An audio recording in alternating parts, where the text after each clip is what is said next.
In this video, we'll be covering the weirdest abilities that were present during the Legion expansion during 2016 and 2018. Specifically looking at any and all abilities that either introduced awkward or fiddly mechanics, produced wildly inconsistent outcomes, simply felt out of place, or added one of the craziest gameplay dynamics ever to World of Warcraft. So starting off at number 10, we have Thal'kiel's Consumption, a Demonology Warlock ability learned from the artifact weapon Skull of Minari.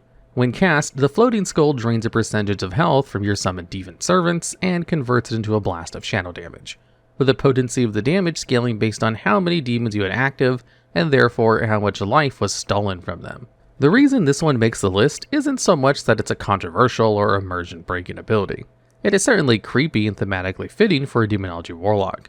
Your own minions literally being leached dry by a skull and used as fuel in order to unleash a devastating attack. It feels like something Gul'dan himself would be proud of. Mechanically though, it was a bit of a mess. The damage output could be inconsistent. With its damage being tied to your demon composition, the same button could essentially feel wildly different from cast to cast. And since demonology played already involved around managing paths in a resource, this artifact ability basically just added an extra layer of timing and positioning that didn't always integrate cleanly with the rest of your rotation. But all of these slight nitpicks aside, the ability was just genuinely odd. Not necessarily a bad thing. Legion was full of unique, flashy, eccentric spells and attacks that really helped highlight the fantasy behind each class and spec, and that's why it was such a highly regarded expansion for many players. But Thal'kiel's Consumption was notable in its strangeness, and that's why it fits nicely in this list, albeit at number 10. For a little aside that has nothing to do with Legion, if you're planning on leveling in WoW Midnight, I've got a quick tip that can save you a lot of time.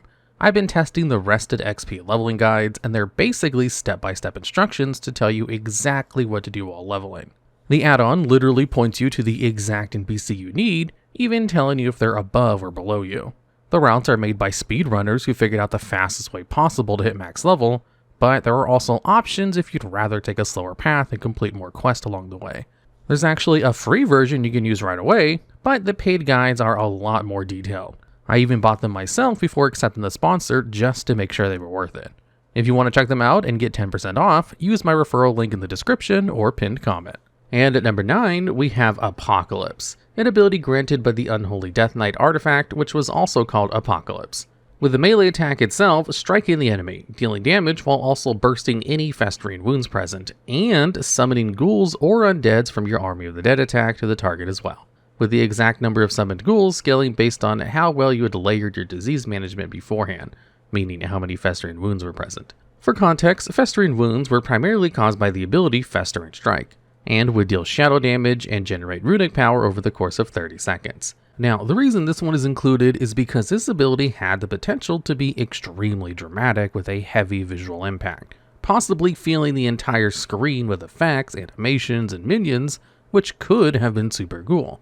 But it was pretty subdued compared to their other ability, which also summoned a bunch of minions and filled the screen.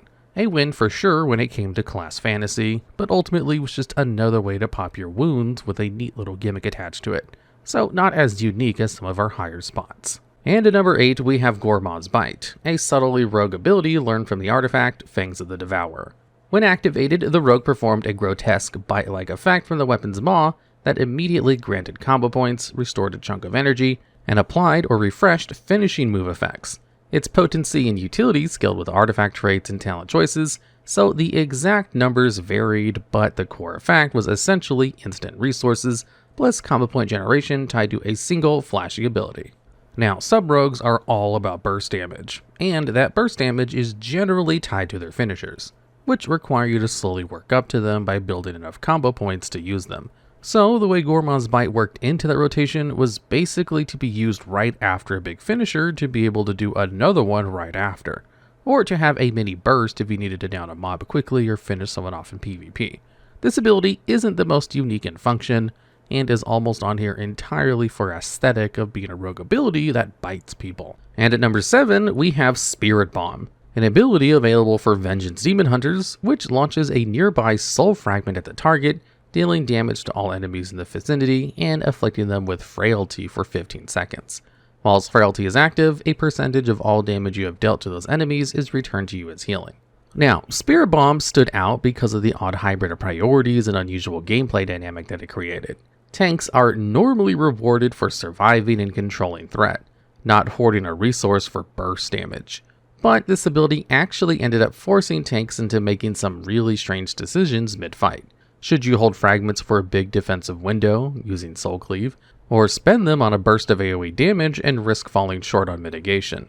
Encounter pacing also became fairly inconsistent thanks to Spirit Bomb, with the same tank possibly providing drastically different offensive value from one pull to the next due to how fragment generation works, since it is based on incoming damage and ability usage. Spirit Bomb also seemingly encouraged tanks to go for much larger pulls due to the healing element from frailties scaled with the number of enemies affected. And again, if we take into account that fragment generation could be somewhat inconsistent, those big pulls were not always a great idea. Spirit Bomb wasn't a broken ability by any means. Some players actually really enjoyed the additional damage and healing, but it was definitely a strange experiment in mixing tanking resource economy with a DPS style gameplay. And at number 6, we have Demonic Empowerment, a baseline Demonology Warlock ability that was actually added in Wrath of the Lich King before being removed in Mists of Pandaria and then redesigned and brought back at Legion's launch. With that redesigned version working as follows. When cast, it would empower your active demons by increasing their haste and health by 50% for a short duration of 12 seconds. The catch being that you had to reapply it constantly, as when the buff expired or when new demons were spawned, you had to also buff them up. And that's why it was an odd ability. Thematically, it fits. Empowering minions makes perfect sense for demonology, but instead of it feeling like a powerful command, in practice it became an annoyingly repetitive maintenance button, just mandatory upkeep rather than a strategic choice. And since the spec already revolved around juggling multiple pets, shard generation, and managing cooldowns, Demonic Empowerment basically just added an extra chore to an already cluttered to-do list. Many players described it as busy work, and, like many other entries on this list, it very much just disrupted the pacing and flow of their rotation, sapping joy from an otherwise interesting concept. Leading an army of demons should feel epic and exciting, not like some mid-level administration job involving spreadsheets and staff rotas.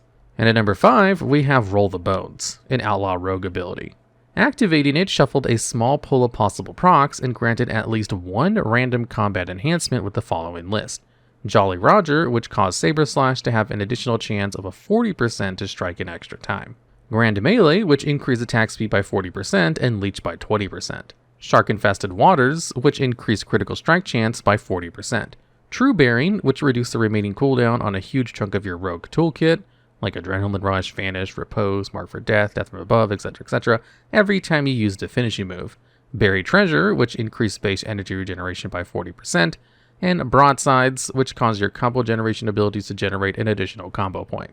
What made Roll the Bones so weird was how it inverted the premise of a spec built on deliberate control and technical precision.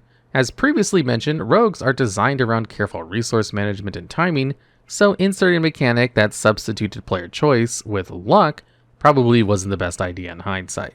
The unpredictable RNG results made performance feel less about skill and more about sheer chance, which annoyed some players quite a bit. It became part of the meta to just re-roll until you got good buffs, with players feeling obligated to just cancel and recast until it landed on a favorable outcome of 2 or more, or a specific one like True Bearing. Not that there wasn't joy to be had from the potential of an absurdly lucky roll, where you received all 6 enhancements at once though.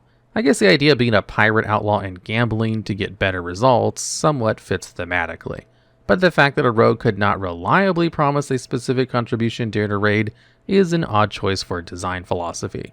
If you're going to base the spec's buffs on RNG, then you kind of need to ensure that all of them are of equal value.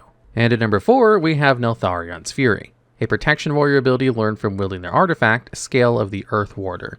Activating it began a channel 3-second posture in which you critically blocked all incoming attacks whilst a stream of shadow flame erupted from the weapon itself. And this would deal periodic damage to all enemies in a cone in front of you for a short duration. The weirdness here comes from the fact that, because the ability was a channel effect, activating it required you to remain standing still. See, tanking often relies heavily on positioning, threat management, and quick movement in order to handle cleaves, knockbacks, and scripted mechanics. Protection warriors in particular are built around mobility and reactivity with tools like Charge, Heroic Leap, and Intercept. Whereas this ability just did away with all of that and instead insisted that you simply stand there and trade mobility for raw mitigation and area damage, which in turn led to yet another instance of strange and uncomfortable mid-fight decision making for a tank. Is it better to freeze in place and soak the incoming onslaught, or keep moving to preserve encounter control and avoid possible subsequent lethal mechanics which fall outside that channel window? This sometimes caused awkward play for entire groups trying to learn the encounter, with raid strategies having to account for a tank who might be immobile every now and then, or embarrassing moments where mistimed Neltharion's Fury ended with enemies moving out of range mid-channel and just spraying out a Shadow Flame in a cone at nothing.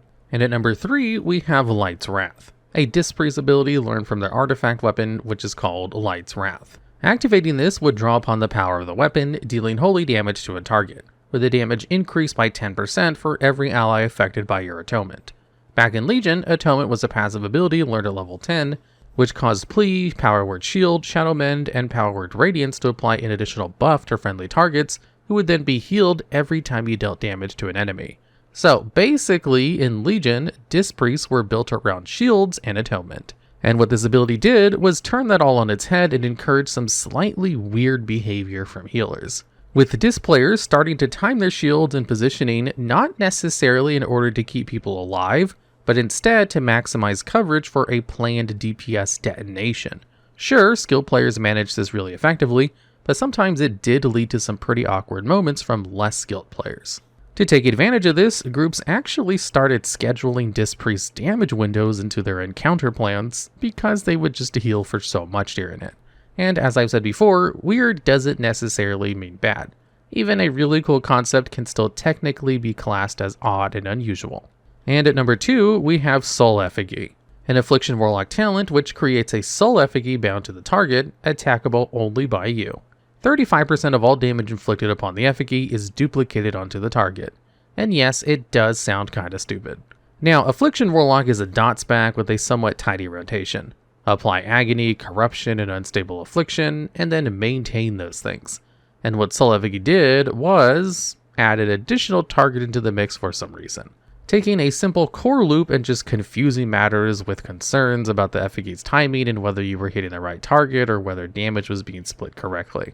They even nerfed it in patch 7.1, making it immune to AoE damage, turning more chaotic multi-target pulls into a needless, mind-boggling mental challenge. In fact, players very often had to use macros and UI tweaks in order to avoid targeting misfires, because the Effigy didn't even have a very strong visual presence.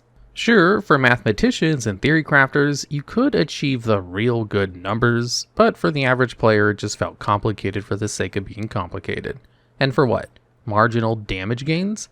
The fact that Soul Effigy lasted less than one expansion, being removed and replaced in patch 7.2.5 with Death's and Wraith speaks volumes.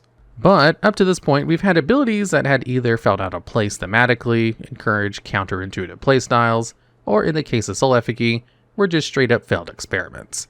However, the number 1 spot has to go to something that was iconically strange. Something that literally asked players to die for their damage output. And at number 1, we have Surrender to Madness, a Shadow Priest talent where all of your insanity generating abilities granted 200% more insanity and allowed you to cast while moving until you exited Void Form. But if you did exit Void Form, you died, with an additional debuff called Surrendered Soul, which prevented you from being revived by in-combat resurrection for 3 minutes. A simple, if not wild idea. Trade survivability for power, full of class and spec flavor in terms of playing with cosmic void powers and the risk involved in doing so. But in practice, this was one of the most bizarre gameplay dynamics ever. Mid-fight, a Shadow Priest was now faced with the question: do I go for the damage spike? Is the boss going to die before I do? Can I trust my own rotation to keep me alive long enough? You basically needed perfect encounter knowledge and flawless timing, or to be a complete maniac that would gamble your life for a parse. But that wasn't just a personal gamble. If you misjudged the cast, you would leave your group 1 DPS short for 3 full minutes, potentially causing a wipe as a result. Keep in mind, Blizzard totally agreed that this ability was crazy, so much so that they redesigned it several times over subsequent expansions. Initially removing the death element and replacing it with a 90% health reduction instead in Battle for Azeroth. then redesigning it again so that you could prevent your death by killing the target within 30 seconds in Shadowlands, and then finally giving up and removing the talent completely in Dragonflight. But in terms of abilities in Legion, Surrender to Madness was definitely the weirdest one, without a doubt.